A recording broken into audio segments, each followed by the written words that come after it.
Mesdames, Messieurs, les membres du jury, chers juristes jeunes, amateurs de joutes verbales, chères contradictrices, bonjour.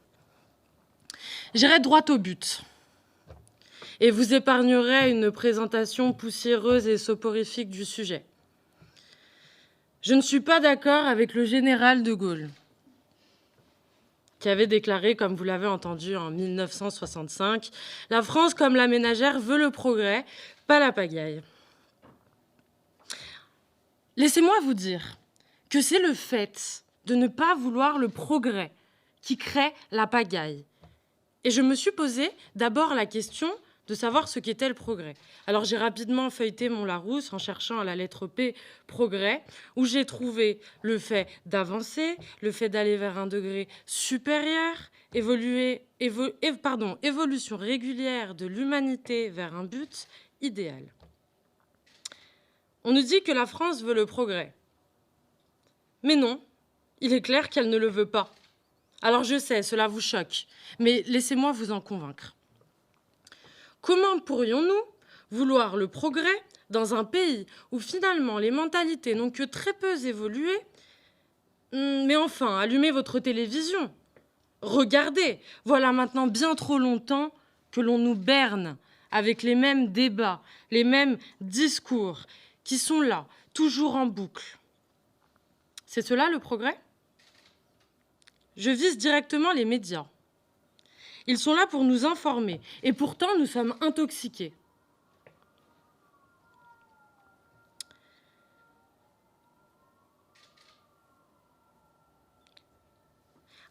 Ils sont là à nous faire peur, nous mentir, nous gaver du matin au soir de statistiques. Voilà ce qui crée la pagaille. Entendez par pagaille un mal-être qui rend la société vulnérable face aux défis d'aujourd'hui. Et signe avec cela. Oui, on a beaucoup progressé. Avant. Mais aujourd'hui, on n'avance plus, on tourne en rond. C'est le perpétuel combat entre gouvernants, gouvernés, gouvernés, gouvernants, gouvernants, gouvernants, gouvernés, gouvernés. Enfin bref, vous aurez compris. En ce qui concerne la politique, voilà plus de 50 ans que nous vivons sous le même système politique qui continue de préférer le profit à la paix, la consommation à la santé. Allons-nous nous réveiller? Il est clair qu'un changement doit se faire et s'opérer en cette période de transition et de transformation sociale. C'est la même chose pour l'appareil judiciaire. Voilà bien longtemps qu'on cherche à le réformer, mais vous le voyez bien, il peine à changer. Éric Dupond-Moretti, notre cher garde des Sceaux, ministre de la Justice, a très récemment donné son avis sur l'ENM, l'École nationale des magistrats, où il explique en fait que c'est une école corporatiste qui reste figée, fermée à la mixité et qui en fait ne veut pas évoluer. Mais cela crée la pagaille dans nos tribunaux, enfin. Réveillons-nous.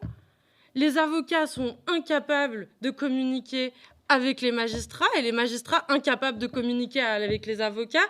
Alors donc, la justice, c'est pour ça que nous allons dans les tribunaux, pas pour voir une espèce de guéguerre entre avocats et magistrats qui refusent le progrès, qui sont réfractaires et qui ne veulent pas avancer, progresser et donc éviter la pagaille.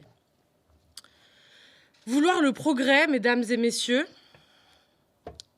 découle de la volonté forte et marquée d'avancer vers le meilleur. Pas à chercher qui est le meilleur. On veut le progrès, mais pour les autres. Laissez-moi vous parler des retraites. Les retraites, c'est un grand débat, c'est un grand sujet de discussion dans notre société. Et ça l'a été pendant très longtemps. On a essayé beaucoup de réformes et on n'admet toujours pas qu'il faut du temps, beaucoup de temps pour progresser. Et comme je vous le disais, le progrès c'est bien, mais chez les autres, c'est quand même mieux. Parce que, imaginez, moi, cheminot, qui travaille à la SNCF, qui partira donc très bientôt, comme vous pouvez le constater, à la retraite à 55 ans. Mais moi, le progrès, ce n'est pas mon problème. Pour les autres, c'est mieux. Moi, je veux rester sur mes acquis sociaux, car c'est un avantage, un privilège, que dis-je. Alors le progrès, je m'en fous. Moi, je reste cheminot de la SNCF qui partira à la retraite à 55 ans. Et en parlant de temps, tiens, apprendre du passé, c'est aussi ça le progrès. J'ai essayé de trouver une explication, mais en vain. On croit qu'on a évolué, mais rendez-vous compte que beaucoup de choses sont encore les mêmes. Le métier de notaire, par exemple, pour nous, étudiants en droit. Bonjour, monsieur le notaire. J'avais pas prévu. Désolée. Mais je vais vous dire ce que je pense quand même.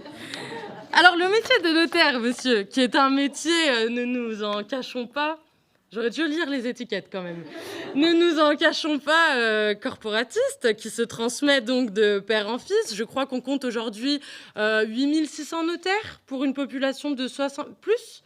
Un peu plus ? Oui, mais en tout cas, il n'y en a pas des millions, d'après ce que j'ai compris. Ouais. Bon, d'accord, si vous voulez, le double. Très bien. Mais en tout cas, c'est un métier corporatiste qui se transmet de père en fils. Ou alors, il faut avoir beaucoup de chance pour pouvoir pris sous l'aile d'un notaire, pour pouvoir devenir soi-même notaire. Et ça aussi, c'est être réfractaire au progrès. Ça aussi, ça fout la pagaille, très clairement. Et vous savez, les exemples sont nombreux. Mais s'il vous plaît, entendez-moi, ne pas vouloir le progrès, c'est créer la pagaille. Et vous savez, Coluche disait, savez-vous pourquoi les Français ont choisi comme emblème le coq ? C'est parce que c'est le seul animal qui continue de chanter, même quand il a les pieds dans la merde. Mais rassurez-vous, et ne vous méprenez pas sur notre jeunesse. Nous avons saisi les enjeux de notre époque. Et le progrès est nécessaire pour éradiquer la pagaille et laisser place au bon sens. Le problème principal est l'usage que l'on fait du progrès. La technologie, par exemple, qui est un progrès à double tranchant, mais je ne développerai pas là-dessus. Ce que j'aimerais vous dire aujourd'hui, c'est que nous, la jeunesse d'aujourd'hui, nous avons saisi les enjeux qui sont d'abord l'humanité, la tolérance, la justice, la manière de vivre sur cette planète, donc l'écologie. C'est vers ça que doit nous amener le progrès. Et donc, pas vers la pagaille. Voilà pourquoi je vous dis aujourd'hui que le progrès,